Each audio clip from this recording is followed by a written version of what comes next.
মুসলমানদের উৎসব শবে বরাত একটা হিন্দু মসজিদে দেখার জন্য আসলো না, মুসলমানদের উৎসব শবে কদর একটা হিন্দু কোনোদিন চাওয়ার জন্য আসলো না, মুসলমানদের উৎসব রমজান মাসের রোজা একটা হিন্দু কোনোদিন তোমার সাথে সমাজ করার জন্য রাখলো না, একটা হিন্দু কোনোদিন তোমার ঈদের নামাজে আসলো না, একটা হিন্দু কোনোদিন তোমার সাথে জুমার নামাজে অংশগ্রহণ করলো না, তোমাকে দেখার জন্য পর্যন্ত আসলো না। তার কারণ হলো হিন্দুরা মনে করে এটা মুসলমানের উৎসব, আর তুমি মুসলমান হইয়া হিন্দুর দুর্গা পূজায় কিভাবে গেলা?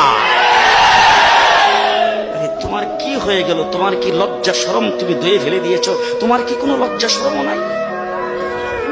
লজ্জা শরম নাই? আবার কি সুন্দর বলতেছ, ধর্ম যার যার উৎসব সবাই। হাই হাই হাই, ও মুসলমান যুবকেরা ভালো করে শোনো, ধর্ম যার যার উৎসব সবাই, তাইলে বিয়া যার যার বউ তো সবাই।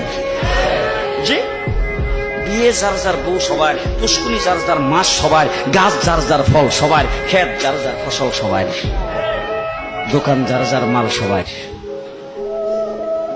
এখন ঘুমাইছে কি কথা বলেন না কেন?